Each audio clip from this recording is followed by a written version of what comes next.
You know what? Hey, good morning, everybody. I'm Ed Parcaut here with Mike Kelly, and we're Real Estate Jerky, and we appreciate you watching this on our live, and if you're listening to it afterwards on the podcast, thank you. Thank you so much for doing that as well. Good morning, Ed. Good morning. We're not so late today because No. it's been a little bit. We had Nick Blum from the MID Division 5, and he's like, "Oh, it's not district." I go, "Okay, I had division." That's what it is. He goes, I made that mistake before. I'm like, yeah, well, yeah. And actually, I think John Anderson had him as junior, and I think that's his dad. I'm not sure. Dad was a junior. I don't know, because it's nowhere out there anywhere junior on any of the stuff. Anyway, but it's nice to know about our water and how everybody's trying to steal it. Exactly. And how our electric, and everybody is really the state. Yeah. And our electricity. Yeah, we want to take it and make you pay for it more, because there's no right that you guys have cheap stuff. Yeah, because damn it, we got plans. We got plans for world domination. We need more money. We need $6 billion. I want to be president. Yeah, I don't want you to be president. I have enough of this shit that we have. Could you imagine what he'd do to the United States? Yeah, he would raise taxes. Well, but look what he's done to California. He would raise. I know, but this administration already destroyed the United States so far. Yeah, and then if they win again, the next step is raising taxes. You know that, right? I do. So I do. All right. So and I blame the Republicans and Trump. You know, I saw a meme the other day that says that the Biden administration is now blaming Trump for the Biden administration. I wouldn't doubt it. Well, actually, they're trying to under the Constitution. If you're supposed to defend the Constitution, but you do something like January 6th, like you're behind, whatever, right? You can't run for president. Oh, again, really? Yeah, supposedly they're so you're going to see all that. So Nancy Pelosi can't run for president. Biden can't run for president. Obama can't run for president. There already were. Oh, Obama can't because he's did enough terms. But let's get onto the market. Okay, enough about the let's politics. do that. All right. So today is the PCE. There goes some bacon. Personal Consumption Expenditure came out today. What happened with it? Everything came in as they expected. The July PCE price index came in. They were expecting 2/10. It came in at 2/10. July core PCE came in at 2/10, and they were expecting 2/10. So they were expecting a wigwam and a TP. All right, but year over year, this is where it gets weird. They were expecting 3.3. Oh, that's wrong. They were expecting 3%. Hold on, let me change that. Early in the morning. It's really hard to do that early in the morning. All right, so the estimate was 3%, and actually came in 3.3% year over year, and that's why we're only up 9 basis points instead of much better. Wow. Than that. But that's really, so we're on the right track, because if you go back a year ago, that would have been July, and we didn't have major problems. We were just getting through the inflation starting to go up and going crazy. And so year over year, the numbers are not going to be perfect right now. Next month will probably be better. And we talked about the job stuff yesterday, I think, but initial jobless claims came out today. So they were expecting 235,000 and actually got only 228,000 going for initial jobless claims. So that's not good. That means people don't need unemployment. Right. And then continuing claims, that actually they were expecting 1.703 and they got 1.725. So it actually came in worse. People continue on claims, meaning that I don't want to go to work. Yeah. I just want to stay home. I think I got Warcraft figured out. I want to stay home. Warcraft. I might as well say Descent there. I played Descent. No. Anyway. Yeah. July personal income. Okay. They were expecting 3% up. It actually came in 2% up. Okay. So what does that mean for us? That just means that people are tightening their belts. Correct. However, that's their income, right? That's the income. But July personal spending, they were expecting 7/10 and it came in at 8/10. So this is the largest. I didn't spell. Yeah, I missed the T. Largest increase. Again, at 4:30 in the morning, I can make mistakes. Yeah, right? It happens. Largest. We gotta be careful I don't add an IT on top of that. Wait to see who gets that one. Yeah, I got it. Largest increase since January. So And that was after Christmas, right? Yeah. So after Christmas wasn't that great. Everybody went out in January and bought all this stuff because it was cheap. It was on People sale. are selling everything on sale, and that's why it was up. So I think it's just it's a weird world. People are running out of money. It's not fully being shown yet, and that's good. We'll probably see that next month. Yep. So it's happening right now, right in August. Where are we in August? Yeah. And well, start in September. So into September, we're going to see that actually happening. And then in October, people have to start paying their student loans again. So you're in these 2 months, things are going to get tighter. And I think we'll start seeing some changes in October, November. I have a feeling some of those people that are going to have to start paying their student loans again are not going to do it. I think they're going to go, I need a deferment. Yep. Another one. Yeah. I spent all my tuition money on a Porsche. No, I bought Bitcoin with it. It's not increasing. Yeah, if you bought $500 worth of Bitcoin, they were showing when you bought it, what it'd be worth. It'd be worth like nothing in the last few years, and then if you bought it 13 years ago when it came out, you'd be $500 million. Really? Yeah, I should have bought it 13 years ago. Yep, just hung on to it. Well, the problem is back then they put it on a wallet and everybody forgot it, lost them. And yeah, like, where's that wallet at? And what's the password to it? Yeah, that's the other thing. Yeah, dang it. And you only get 8 tries, right? I don't know. Hey, I had before it blows up. Huh? What? 8 tries before it blows up. Yeah, exactly. Before it goes back to the mine. I had an interesting conversation with a dear friend of mine yesterday via the Instagrams. So Alvina Safar, broker in the Valley, great realtor broker. She was talking to me about an appraiser that came and appraised one of her properties. Came in $55,000 low, and the reason for coming in $55,000 low was he was talking about the impending or the upcoming soon market crash, and values are just going to skyrocket through the floor. See how I did that? Mm-hmm. Skyrocket through the floor, not the ceiling. Not the ceiling. Ceiling can't hold us. Okay, put your hands up. Ceiling can't hold us. Is it crazy? Is it absolutely crazy? Extremely crazy. So I would order another appraisal. Yeah, I would change lenders. She's going to do here's that. one of the problems is unless it's a broker, you're going to have to go to a different lender. Exactly, because they can't make that. So I'm available if she needs somebody. I can take care of that. So and one of the things here's how I'm going to put this out there. If you're doing it and then they give you the same appraiser, right, for some reason, mm-hmm. if you don't want that appraiser, you just have to let them know that somebody in the transaction has a relationship with that appraiser. Right. That's all you got to say. Right. They don't have to explain it. You don't have to show it. Well, back in 1985, we dated. It doesn't matter what the reason was. Yeah. And he still hates me to this day. And he was horrible back then too. Right. Yeah. You know, he made me pay for the meal. We determined that the poor guy probably got in trouble for something, and so now he's being super conservative. No, that's just wrong. That is someone should find out when he actually got his license is what I would do. Well, and do you know who it is? Uh-oh. I think I do. Yeah. Did you do that? Yeah. Did I do that? No, I stopped for a second. I think she told me. I don't want you to tell. I'm not going to say it on the air. All right. CoreLogic is showing that those 30 days or more delinquent is stayed at 2.6%, while 90 plus days remained at 1%. Those in foreclosure just stayed off the lowest record ever, in history, history, but for the longest time, 0.3. Even though some delinquencies like credit cards are rising, people are clearly still paying their mortgages. I tell people, let your credit card go. Keep paying your mortgage. Don't ever get behind on your mortgage. Don't let that because you can always catch up on your credit cards and then keep paying on them. It's not a big deal. But your mortgage is no lates in the last 12 months to do something. Oh, here it is. His name is. Yeah,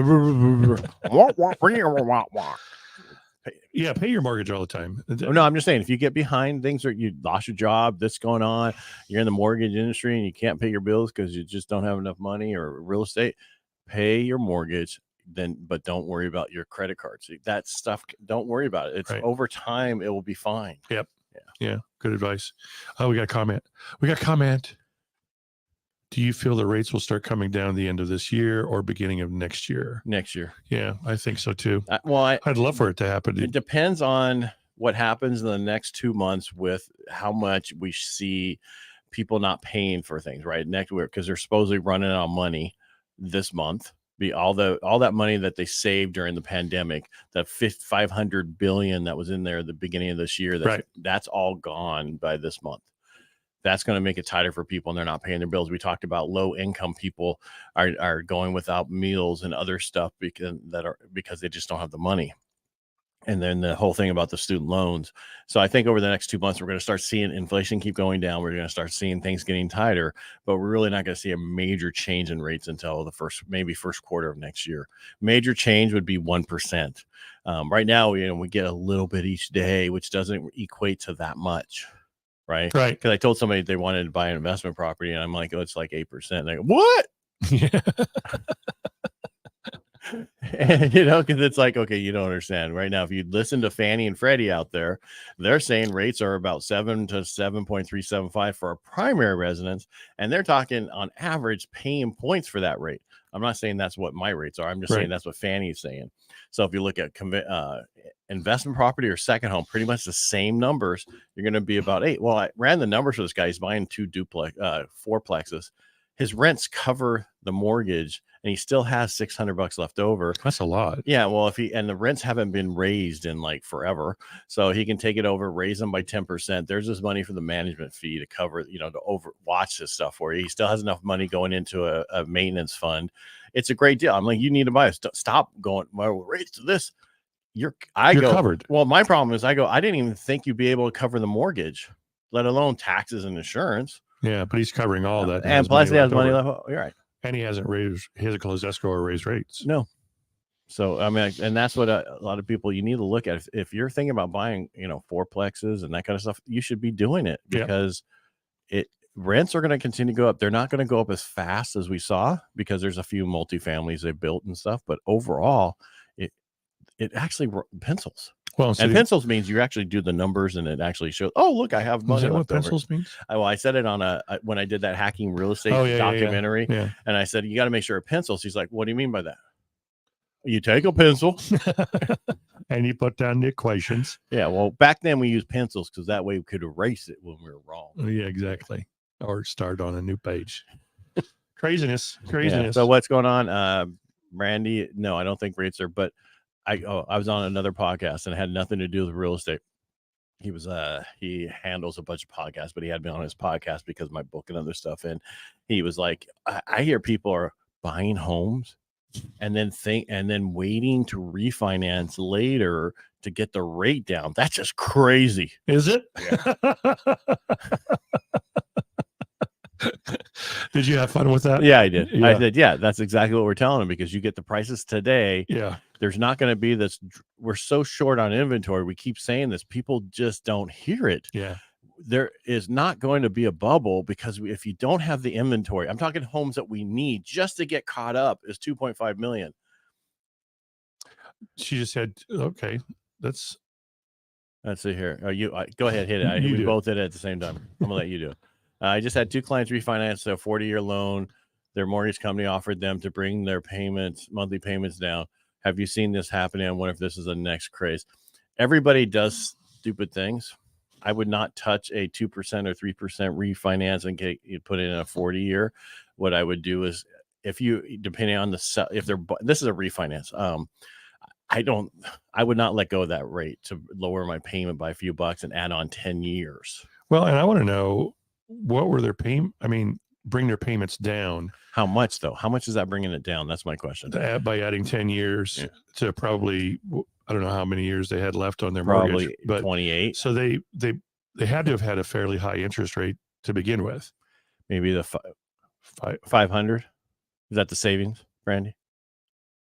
Do you know what their interest rates were ahead of time? Oh, I'm sorry. We should be.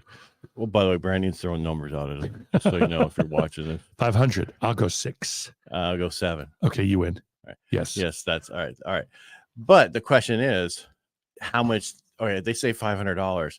Wouldn't it have been? Well, here's my next question: did they do a cash out refinance and pay off their debt? I bet you that's what they did, and that's how they saved $500. Gotcha. Brandy.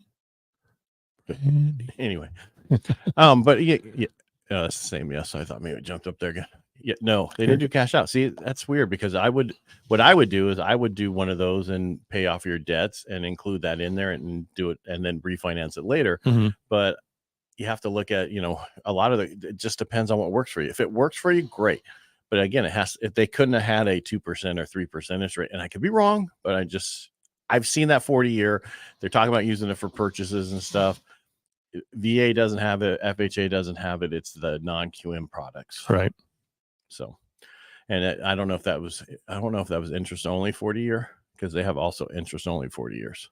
Well, so that would actually could just be some of the savings of the principal. Right. Yeah. I don't know, Brandy. But the first question, I don't think anybody really expects rates to come down by the end of this year. Well, the question is, what do you mean by rates come down? What's that definition of come down? Are we talking half a point, 1 point to 4.5, 5.5? Yeah. I say 5.5 by end of next year. End of. Mm-hmm.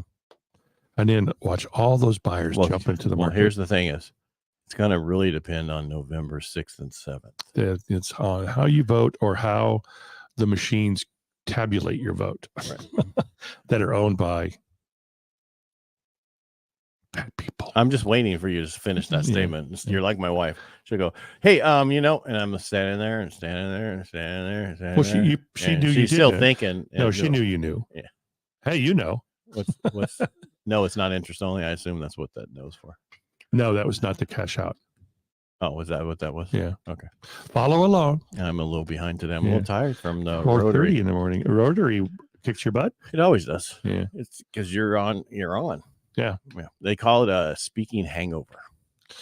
Yeah, I don't get those. Speaker's hangover. Yeah. And when you speak and then you're done, you just got like a hangover because you're so tired. Because it's a big rush. You have to be on and good. It was a good meeting today. Yeah. Nick Blom was great. We talked about it in the beginning. So, I know. But if he just showed up, we're going to reiterate the same thing again. It was a good meeting. All right. I think that's all we got. Yeah. Be careful of the appraisers. You know what I used to do? There was a VA appraiser in town that I think he just had a bad taste in his mouth for any PMZ agent. And so I would always in a VA offer write in a counter offer that so-and-so was not allowed to do. You can't do that. Well, yeah, I can. Cannot be the appraiser due to a conflict of interest. Right. Or you just say a relationship. How about that? Yeah, I just said, well, remember Jerry Merchant? No. Well, he was president of the Appraisers Association. He gave me the idea.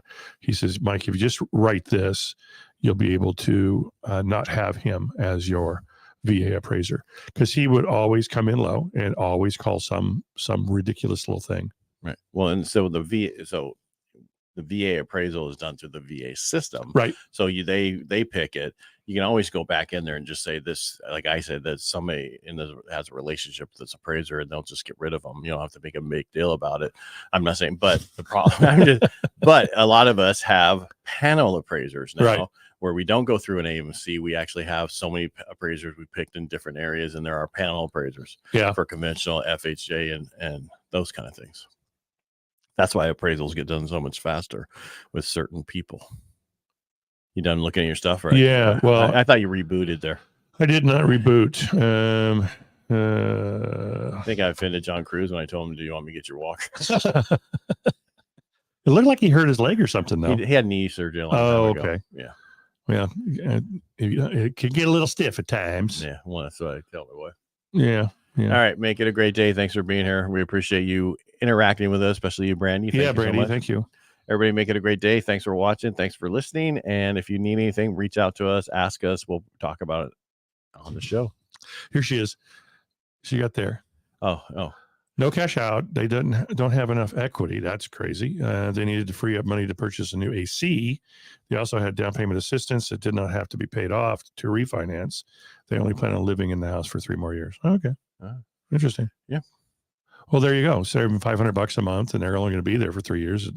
So that 40-year mortgage means nothing. I know, but as long as our values keep going up, right? So, I mean, depending on how much they added on, I have no idea. I didn't look at the numbers and the loan estimate and how much it costs and all that fun stuff, because it just depends, right? But when I used to do VA refinances and FHA, that's all we did. People would do it for 2 payments missed. Mm. You know, Ouch. and so you never, when we do something for somebody, you never justify what you would do. It's not what you would do, it's what they want to do. So whatever works for them. Yeah. It makes sense. So if that's what they needed, especially the AC, those are expensive. Yeah, they are. Yeah. And guess what? Remember when we had Kevin on? He said by next year there'll be 100% more. Right. That's crazy. So I wonder how they bought the AC.